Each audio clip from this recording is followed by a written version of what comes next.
Hey folks, lyarri here. Today we're reacting to The Controversial Rise of Pete Davidson by Patrick CC. You're not gonna like what I'm about to say. I'm a Pete Davidson fan. I know. I'm, I'm sorry. So I watch SNL again. I'm sorry. I enjoy it. He was pretty good, like in the last season and stuff. But earlier on, I understand the criticism, and I've watched both of his movies. Yeah. A little long, but The King of Staten Island was actually like kind of good. I think. Um, so let's go. Pete Davidson's father tragically died during the attacks on the World Trade Center in New York City, September 11th, 2001. And The King of Staten Island is about this, or semi-autobiographical. Biographical. I'm sorry. Pete was just 7 years old. His whole life was turned upside down and struggled to live a normal life after that. Comedy was his escape. At the ripe age of 28, he has accomplished more in 10 years than most will in their lifetimes. However, many of you probably don't know Pete for his comedy. A lot of you have probably been wondering why this guy is even famous in the first place, and how it's possible that this lanky dude with horrible tattoos dated Ariana Grande, Kim Kardashian, and various other successful women. Today we are going to figure out what exactly is the hype surrounding Pete Davidson, why women love him, men hate him, and everyone else is wondering why they know his name but nothing else about him. Stay hydrated. Okay, I guess I'm a woman, so so far this is a very true video.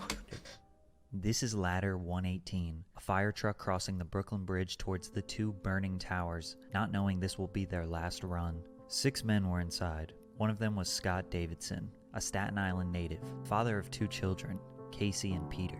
Ladder 118 was assigned to help the people stuck in the Marriott Hotel. The hotel was a 22-story building located between the North Tower and the South Tower. The 6 men were helping people evacuate the hotel. While helping people evacuate, the men didn't think they were in immediate danger. There was no fire in the hotel, but it was still necessary to get guests and employees out of there in case the situation escalated. Debris was falling from the sky. Ladder 118 was helping handicapped people down the stairs, helping guests out of stuck elevators, and helping people who were stuck in their rooms. They saved over 900 guests before the Mayday call came in.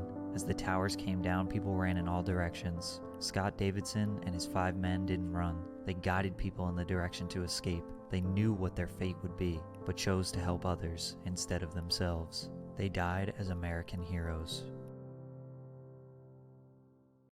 Honestly, didn't know like the full story of like the like I knew he was a fireman. I didn't know like he saved 900 people with his like 6-man team. That's crazy. Holy shit.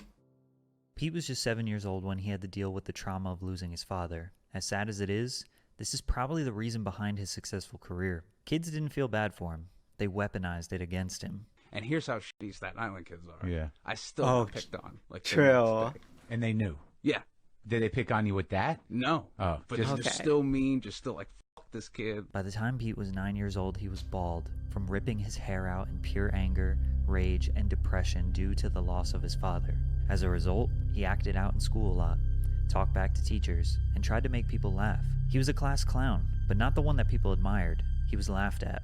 He was like the kid who thought he was funny, but everyone was hoping the teacher would kick him out of class. He didn't get invited to parties, he didn't get attention from girls, so he turned to stand-up comedy at age 16. Living in Staten Island, it didn't take much more than a quick train ride or a bus ride into the city with tons of comedy clubs and open mics. After just 2 months of doing comedy, he got a job opening for Bob Levy, who was a stand-up comedian also from Staten Island. He only had about 5 minutes worth of material and was already touring. However, the incredibly inexperienced teen was forced to do 30-minute sets, which helped him learn how to work a crowd. Crowd may be a bit of an overstatement. This tour was at local pizza shops, dive bars, bowling alleys, and 10-person clubs, not ballrooms. Regardless, the experience is almost impossible to get at such a young age. So Pete Davidson's starting comedy changed his life. I bet all of you want to start something new, a hobby, a career path, but don't know where to start. Luckily today, we have Skillshare. Skillshare is an online learning community with thousands of classes for anyone who wants to learn a new skill. Explore your creativity and invest in yourself. You can find courses on anything from street photography to managing your finances. Take your hobby to the next level or learn how to form powerful habits that will help you in your personal life. One of the classes I found interesting and useful was Film Lighting Made Simple by Dan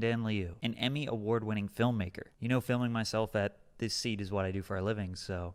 Compared to me. How did I do? Skillshare courses are completely ad-free, so you can stay focused while learning new skills. They're also adding new courses all the time, so there's always something fresh to discover. If you want to find your next passion or just get better at what you do, then you're in luck. Because the first 1,000 people to use my link or my code will get a 1-month free trial of Skillshare. Just go to Skillshare.com/PatrickCC. Thanks, Skillshare. He started getting friends and finding people that he could relate to. Comedy was his escape. Unfortunately, at age 17, he was diagnosed with Crohn's disease, which is a type of inflammatory bowel disease that causes weight loss, extreme stomach pain, cramps, and is not curable. What seemed to be a never-ending list of trauma ultimately made Pete a pretty funny comic. People saw his potential.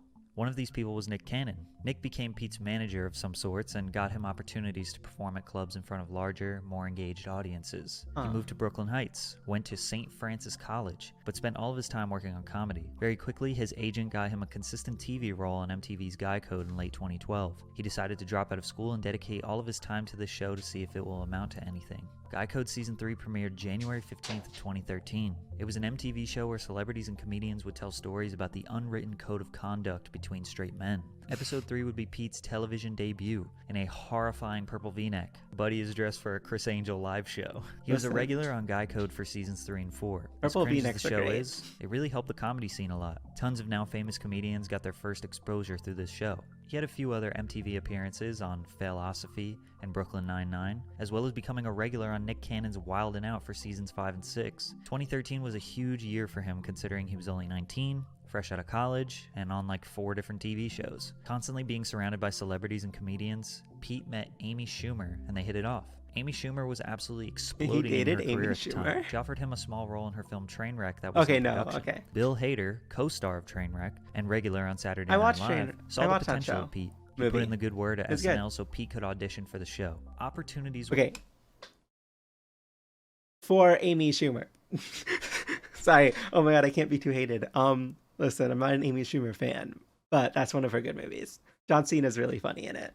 We're just falling into Pete's lap. Being at the right place at the right time is an extreme understatement. It's like people were opening doors, picking him up, and carrying him through the door to his next opportunity. He auditioned for Saturday Night Live without ever watching an episode. After his audition, he met with the writing team and told them he never watched the show. He said he only saw some clips on YouTube as a teenager. Then he met with the producer and co-creator of SNL and told him he never watched his show.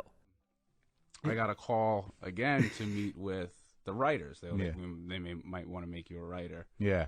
And I never saw SNL before. I still to this point.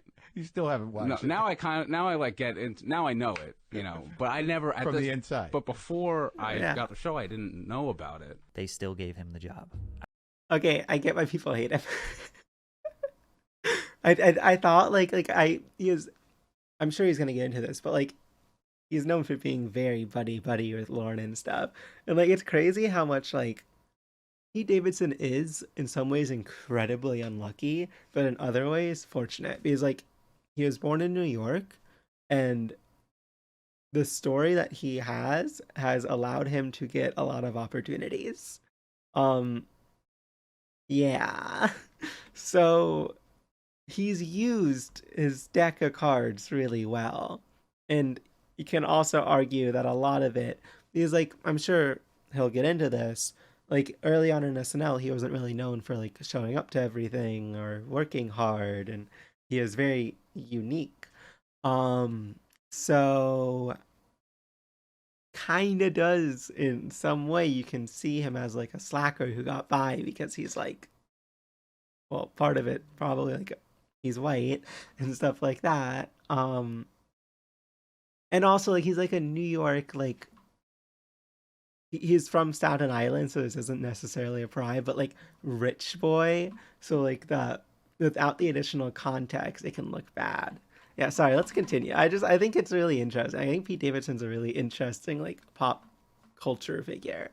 I can't figure out if Pete was just genuinely funny and people believed in him, if people felt bad for him because of his father, or if he was a true hustler and is downplaying the work he put in. Most comedians struggle doing open mics for 10 years before being able to headline a club, get a TV role, or get a comedy special. I dare you to find a successful stand-up comedian as famous as Pete in their 20s. Saturday Night Live 40th season premiere. At age 20, Pete Davidson was the first SNL cast member to be born in the 1990s and one of the youngest cast members ever, son of of slain 9/11 firefighter makes SNL debut. This article was written and published to the New York Post that made front page news. Every interview, every piece of press, everything that had to do with Pete started with his dad's tragic story. Podcast. I'm the only 9/11 kid here. Oh my Nobody else in comedy could be the 9/11 boy. Your father passed away on 9/11. Right. Incredible. Yes. And everyone and people find that out, I guess. Pete jokes about his father a lot, but didn't want his hard work to be overshadowed and downplayed because of his situation.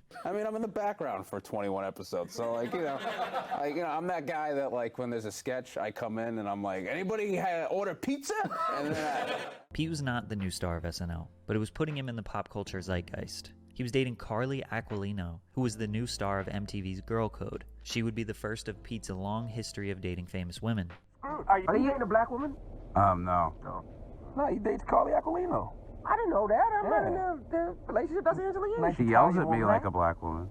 Oh my god. What is that supposed to mean? Oh, God. Pete got into some hot water recently about his bad jokes stereotyping black women. This was in his first Breakfast Club interview in 2015. He has 3 Breakfast Club interviews. 2 of them have been deleted off the internet.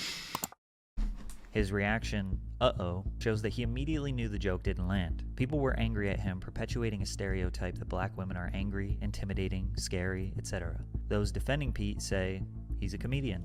He's joking. Comedians will always be in controversy. Just because it's their job does not mean they can't be criticized. It's not like they get some magical immunity. I think it's a poor taste joke because they stand on a stage. We all have been especially because he opens it up by saying he doesn't like black women, right? Like, I'm pretty sure that was the beginning. It's just a little weird. Situation where someone said something rude and you call them out and they say, come on, it was just a joke. Good comedians push the boundaries. Usually people who are reserved, respectable, and modest are not funny. The thing about Pete and a lot of other comedians is when they do an interview, podcast, or post a tweet, you don't know if they're in comedian mode or regular human mode. You see, Pete Davidson is a normal person just like you and me, but he is also a brand. He might speak from the heart about some real shit, then crack a joke in the middle of it. Because if he makes the listener laugh, he might get a new fan. So when a comedian gets in some hot water, you need to ask yourself, was this just a bad joke?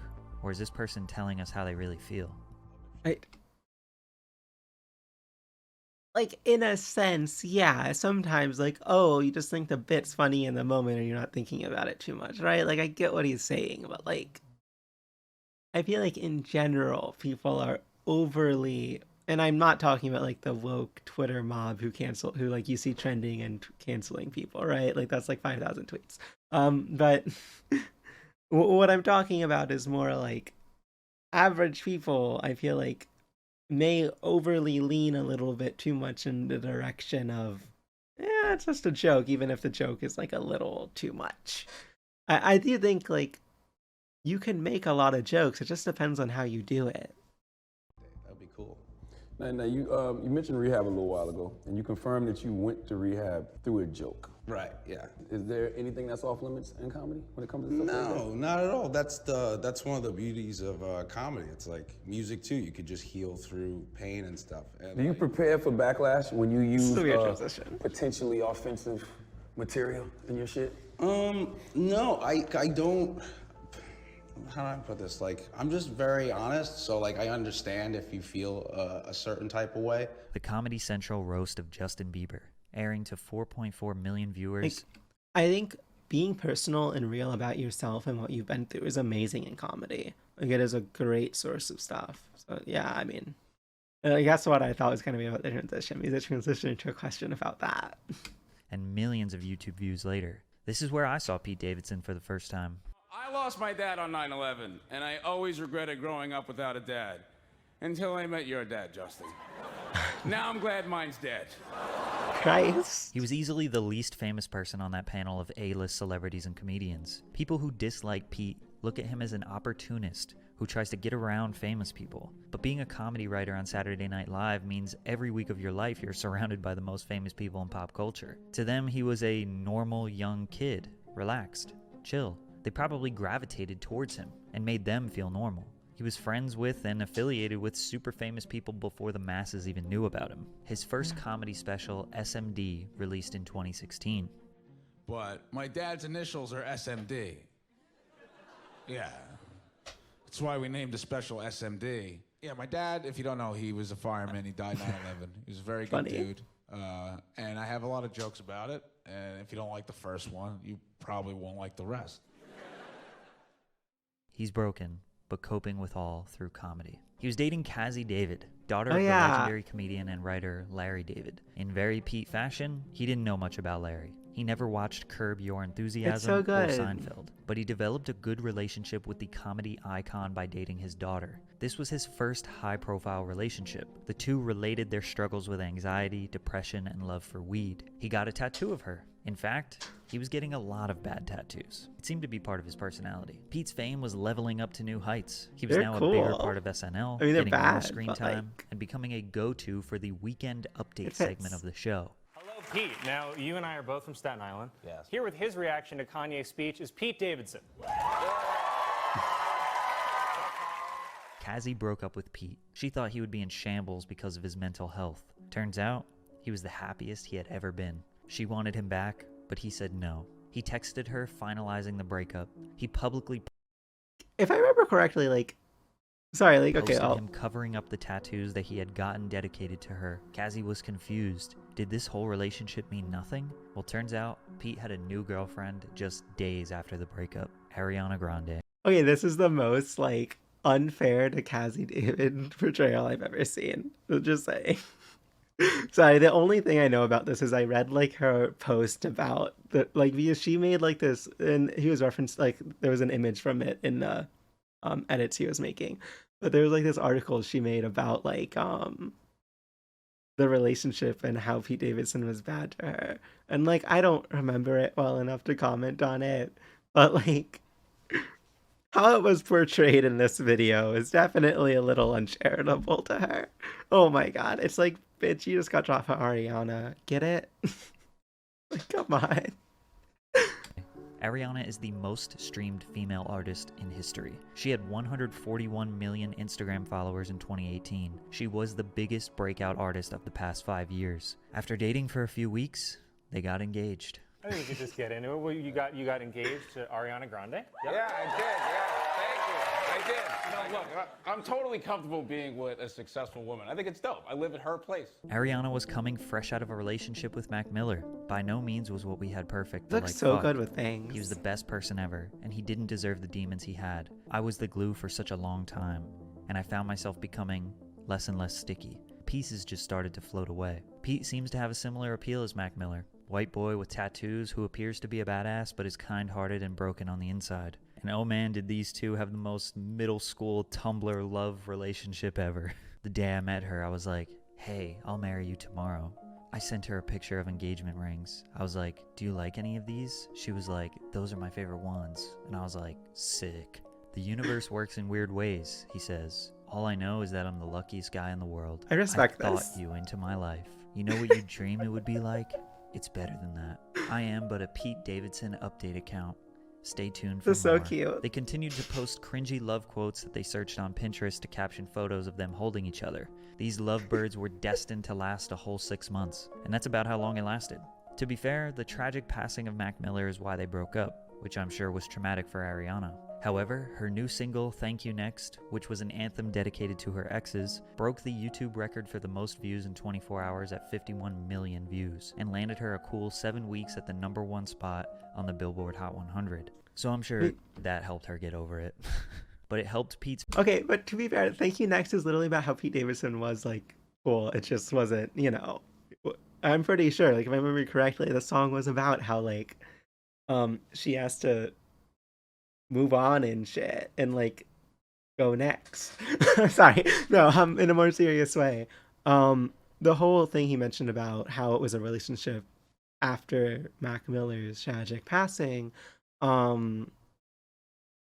it's very true. Like I know like it looks weird that she was like married to Pete Davidson after like 2 weeks and for 6 months, and like the like public, as far as I know, like the public account of it is that it was like a good relationship and like they were like they happily separated or whatever the fuck, amicably, I guess.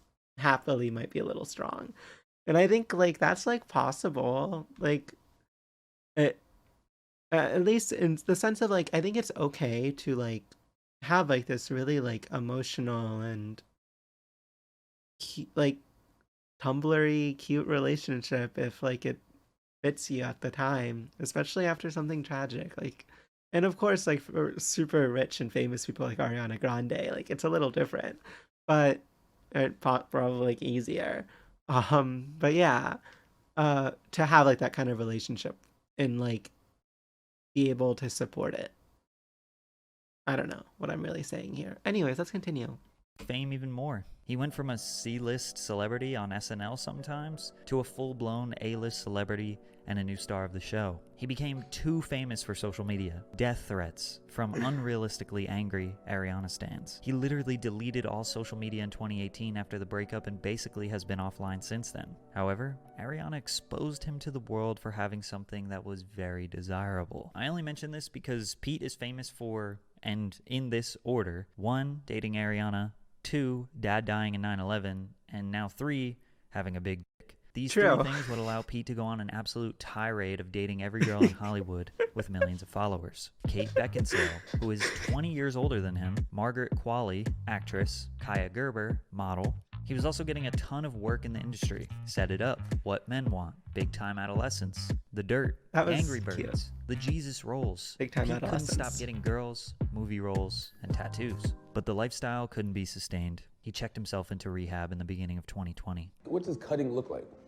I cut my chest. That's why I started getting tats on my chest, is to like cover them. How often do you still battle with depression? Oh, I'm always depressed, all the time. You think you've ever hit rock bottom? Oh yeah, I hit it all the time. Pete is brutally honest. He acknowledges the fact that Ariana made him super famous. He knows that he looks funny and has bad tattoos. He is very transparent about his addiction, his disorders. As a man, especially at that level of fame, it's extremely hard to be that open about your life. Most people in Hollywood are putting up a front of who they really are. So when somebody like Pete is open and honest, it makes people love him or hate him even more. People think he's smug or sneaky, when chances are the people that are beloved, always smiling and happy, are usually the ones to beware of. He released his new special on Netflix and just got the ball rolling. Everyone did their best throughout the pandemic. Pete had to promote his new movie, King of Staten Island, on Zoom interviews, telling them the story of his dad dying. This movie was basically a biopic about Pete's life, so every interview he had to relive all the tragic memories of his past, testing his sobriety. He remained strong.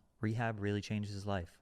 Now dating Bridgerton star Phoebe Dynevor and getting a role in Suicide Squad were among the highlights of 2021. Oh, he yeah. wanted to leave SNL. Like here's the thing, is like I personally think I should be done with that show because they make fun of me on it. But he decided to stay anyways. Speaking out may have worked in his favor, because after this interview, he was not just in the background anymore. He got plenty of skits written around him that would become some of his most popular work.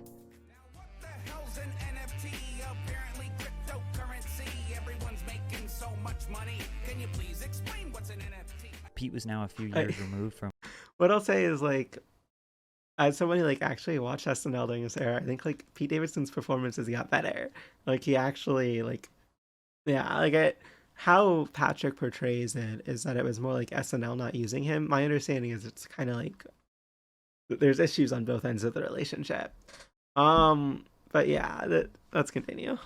Just being known for dating women. He's a main character on SNL. This was a good finally skit. Starting to be known for his comedy, his acting, and his own talents. But then another extremely famous woman came into his life. Kim Kardashian. I don't know. Pete is trying to date the most famous women on Instagram. My next prediction is Selena Gomez. Come back to this video when that happens. Anyways. Listen, it only happened after she hosted SNL. Kim and Pete are dating, still to this day. And now the entire hip-hop community hates Pete Davidson. October 9th, 2021, Kim Kardashian hosted Saturday Night Live. The first sketch was them on a magic carpet ride. I divorced him. You have to know it came down to just one thing: his personality.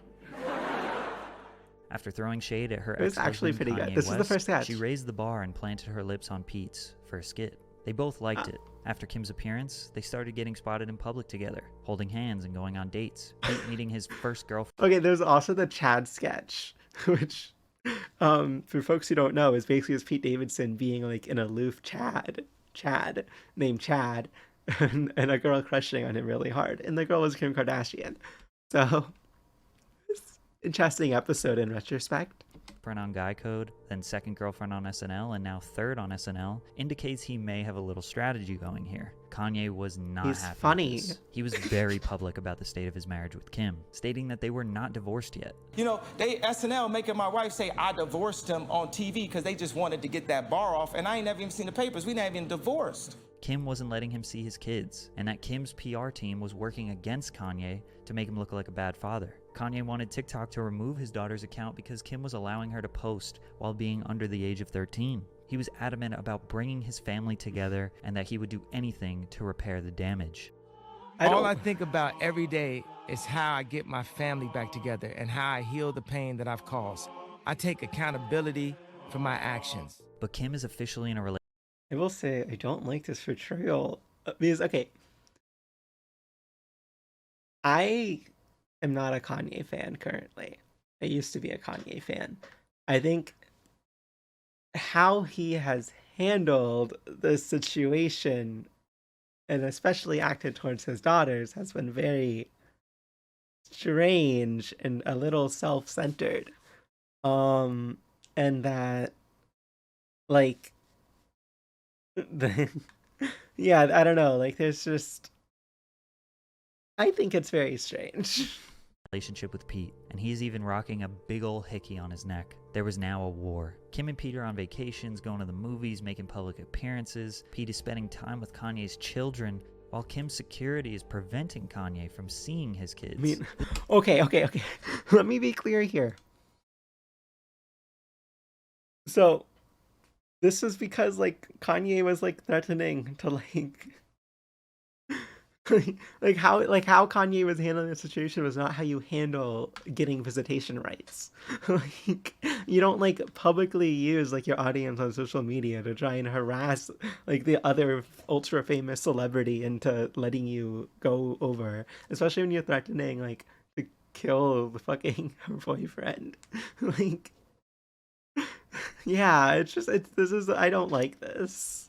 His kids. This is also where the internet highlighted a controversial joke from Pete about kids.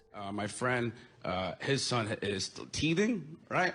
And so, like, we were watching Forensic Files, and I was just sitting there, and he's teething, so he just, like, grabbed my hand and started, like, sucking my fingers, but, like, good.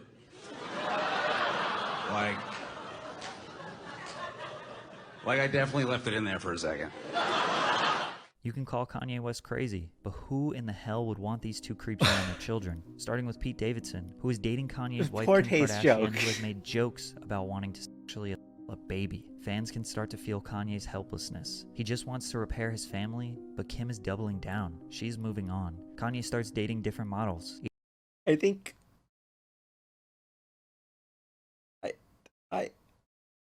okay, I'm not even gonna comment on this. There's so many sources I would have to pull up, but, like, this is not a great portrayal. Each of them having a stark resemblance to Kim, making sure the world knows that he is moving on. But the fans knew he was having a meltdown. Whether it was justified or not, he was struggling. He gave Pete a new nickname, Skeet. Kanye won't even refer to Pete by his real name. Kanye won't even collaborate with his longtime friend Kid Cudi because he and Pete are friends. He posted a picture of a civil war against Pete where Drake of all people is on his side, and a picture of MGK feeding Pete in his underwear. Pete is trying to break up my marriage and destroy my family. That was the narrative he was pushing. Now hip-hop fans were riled up. The Kanye and Skeet beef was trending worldwide, and to no surprise they were on Ye's side. Pete's Okay, like, how can you, like, cover all of this and how Kanye, like, literally use his audience to fucking, like, try and ruin their life?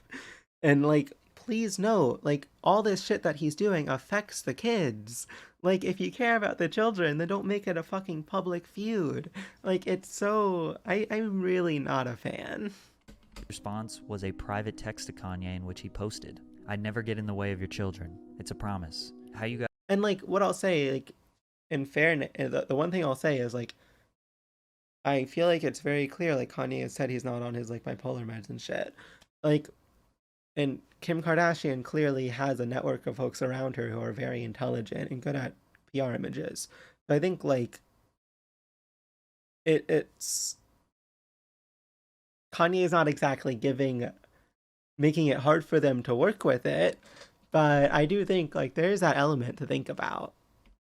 guys go about raising your kids is your business and not mine. I do hope one day I can meet them and we can all be friends. Kanye told his fans if they see Skeet to scream at him at the top of their lungs and say Kim Ye forever. He was putting Pete in real danger. Kim begged him to stop. He kept going. He released a song called Easy where he said, "God saved me from that crash just so I could beat Pete Davidson's ass," and depicted an animated version of himself decapitating Pete. Even Ye fans knew he was taking this too far. Okay, These thank are you. serious threats. Pete finally decided to stand up for himself, texting Kanye to grow This was the a little fuck up, weird. and posting a picture of him allegedly in bed with his wife. After long messages of him begging and pleading with Kanye to get help but also leave them alone, the world is starting to realize Kanye is looking more like an insane and over-obsessive ex than a man being taken advantage of. Pete seemingly just got caught up in the middle.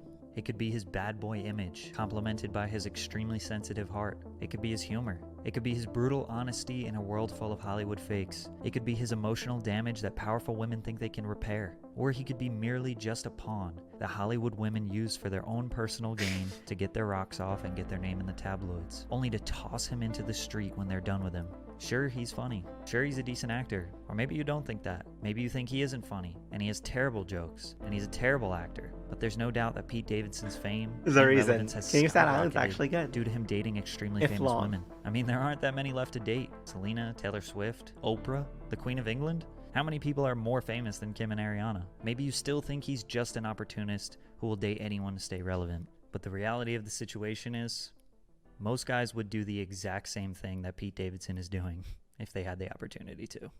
It's true. I think, like, in general, a lot of what you can say about why Pete Davidson is able to attract the folks he attracts. He's clearly funny, and he's funny in a way that, like, celebrities like. And, like, even if, like, his public, like, comedy things haven't always been funny, like, it's very obvious he's funny in a way celebrities like. And also, because of, in part, his background and just the experiences he's went through and how he seems to talk about things, like, I'm sure the celebrity girlfriends he's had appreciates his realness and also his ability to talk about just these subjects and also have like his own story and his own fame, and not on the same level but still. And like I think like even like after like the whole Kanye drama, like if him and Kim break up, he's gonna be very desirable. I think he comes out looking really good, but I don't know. Like I think in general, like the whole Pete Davidson history and rise to fame is really interesting. This is a good video to make, and I like. Oh wait, I watched this on the wrong channel. Oh my god. Whoops. 1 second, so I can read the comments properly. Let me switch over on a new tab.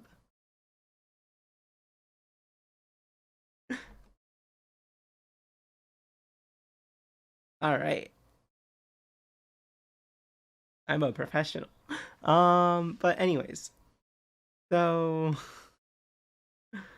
most guys would do the exact same thing that Pete Davidson is doing if they had the opportunity to. Wow, the truest words ever spoken.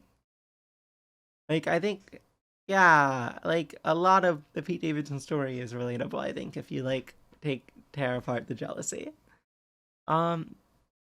Pete is one of those guys that the controversies around him make him more famous than his actual job. Yes.